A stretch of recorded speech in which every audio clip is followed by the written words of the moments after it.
കഞ്ഞിക്കുഴി പഞ്ചായത്തിൽ ലക്ഷക്കണക്കിന് രൂപയുടെ അഴിമതി ആരോപണം ഉയരുകയാണ്. സമഗ്ര അന്വേഷണം ആവശ്യപ്പെട്ട് CPIM പ്രവർത്തകർ രംഗത്തെത്തി. മുൻ ഭരണസമിതി നടത്തിയ നിർമ്മാണ പ്രവർത്തനങ്ങളിലാണ് അഴിമതി ആരോപണം നേരിടുന്നത്. കഞ്ഞിക്കുഴി പഞ്ചായത്തിലെ കഴിഞ്ഞ ഭരണസമിതി നടപ്പിലാക്കിയ വിവിധ പദ്ധതികളിൽ വ്യാപകമായ അഴിമതി നടന്നതായി ആരോപണം ഉയരുന്നു. പഞ്ചായത്ത് നടപ്പിലാക്കിയ എല്ലാ വികസന പദ്ധതികളും സമഗ്ര അന്വേഷണം നടത്തി കുറ്റക്കാർക്കെതിരെ ശക്തമായ നടപടി സ്വീകരിക്കണമെന്ന് CPIM പ്രവർത്തകർ ആവശ്യപ്പെട്ടു.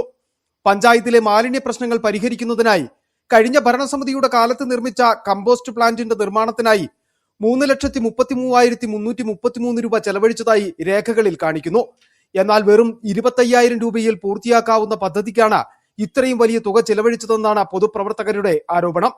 മാത്രവുമല്ല, നിർമ്മാണം പൂർത്തിയാക്കിയിട്ട് കമ്പോസ്റ്റ് പിറ്റ് ഉപയോഗിക്കാത്തതിൽ പഞ്ചായത്ത് യാതൊരുവിധ നടപടിയും സ്വീകരിച്ചിട്ടില്ല. പദ്ധതികൾ ജനോപകാരത്തിനല്ല, അഴിമതിക്കായാണ് നടപ്പിലാക്കുന്നതെന്ന് CPIM പ്രവർത്തകർ ചൂണ്ടിക്കാട്ടുന്നു.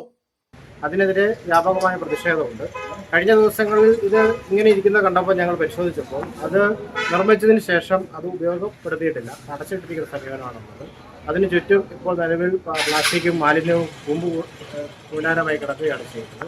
അടിയന്തരമായി ഇതിനകത്ത് മേലുള്ള ഒരു അന്വേഷണം നടത്തുകയും ഇങ്ങനെ തുടർന്നുള്ള മുഴുവൻ കേസുകളിലും അന്വേഷണം നടത്തി അഴിമതി തുടച്ചു നീക്കണമെന്നാണ്. കമ്പോസ്റ്റ് പിറ്റിലേക്ക് പ്രവേശിക്കുവാൻ പോലും വഴിയില്ലാത്ത അവസ്ഥയാണ് നിലവിൽ.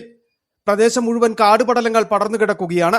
മുൻ ഭരണസമിതി നടത്തിയ മറ്റ് നിർമ്മാണ പ്രവർത്തനങ്ങളിലും വലിയ അഴിമതിയുണ്ടെന്നും പഞ്ചായത്തിലെ എല്ലാ പദ്ധതികളിലും ശക്തമായ അന്വേഷണം നടത്തിയ അഴിമതികൾ പൂർണ്ണമായും തുടച്ചു നീക്കണമെന്നും CPIM ആവശ്യപ്പെട്ടു. City vision, Idukki.